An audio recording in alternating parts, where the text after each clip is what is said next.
Hello everyone, in this video I am going to discuss aldol condensation and its mechanism. So let's start with the introduction part. This aldol condensation was first independently discovered by a Russian chemist Alexander Borodin in 1869, then by a French chemist Charles Edouard in 1872. This aldol condensation generally applies to carbonyl compounds such as aldehyde and ketones, which have alpha hydrogen.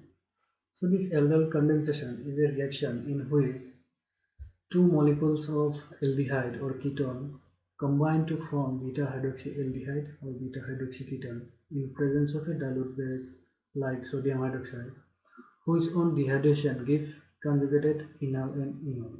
This means that when two molecules of aldehyde combine, it forms beta hydroxyaldehyde, whose own dehydration gives conjugated enol.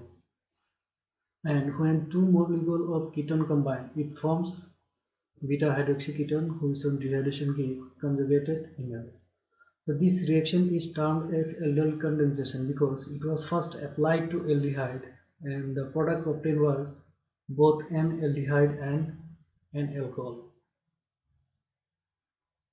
So this is the aldol reaction of aldehyde. You can see here that two these two molecules of acetaldehyde is condensed in presence of dilute sodium hydroxide and formed this beta hydroxyaldehyde as the final product. So this is the aldol reaction of ketone, where you can see that two molecules of ketone condense in presence of dilute sodium hydroxide to form beta hydroxyketone. So now we will discuss the mechanism of aldol condensation. Generally, this aldol condensation undergo nucleophilic addition reaction. So we will discuss the mechanism by taking acetaldehyde as an example. So generally this aldol condensation has four-step mechanism. So we will discuss these four steps one by one.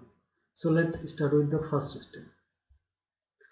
So in first step, what happened? One molecule of acetaldehyde undergo deprotonation and form enolate ion. This enolate ion in presence of dilute sodium hydroxide. This means that this sodium hydroxide on dissociation gives Na plus and OH minus. So this OH minus is act as nucleophile. So it will attract an electrophile. So this OH negative will attract one of the alpha hydrogen of this acetaldehyde. So now what is alpha hydrogen? First we need to understand it.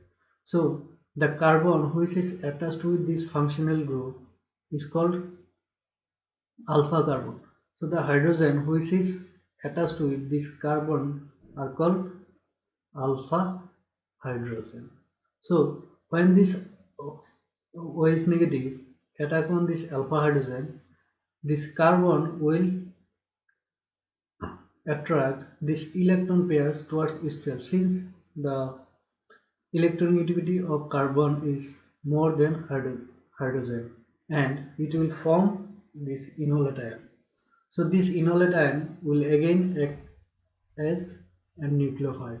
So in second step, this enolate ion preferentially adds to another molecule of aldehyde and form alkoxide ion. This means that this enolate ion will be added to another molecule of aldehyde. So this enolate ion will attract on the carbonyl carbon of another aldehyde molecule. So when this enolate ion attack this carbonyl carbon of second molecule of acetaldehyde, this oxygen will this this oxygen will attract this electron pairs towards itself, and it will form this alkoxide ion. So in third step, this alkoxide ion get protonated by water, which is formed in the first step. Okay, so this water on dissociation give H plus and OH negative. So this H plus will combine with the O negative atom of this alkoxide ion, and it will give the final product aldol or beta hydroxyaldehyde. So this why this compound is called aldol, since I have already told that this aldol contain both aldehyde and alcohol. So you can see here that this group is aldehyde and this group is alcohol. So it will combinedly form aldol. So this ALD will come from this aldehyde and this OL will come from OH and it will form aldol. So then in last step, that is in fourth step, this aldol will undergo dehydration and it will form conjugated enol. So from this aldol, hydrogen from this carbon and OH from this carbon will combine and it will be removed as water, and a double bond will form between this carbon and between this carbon, and it will form the final product enol.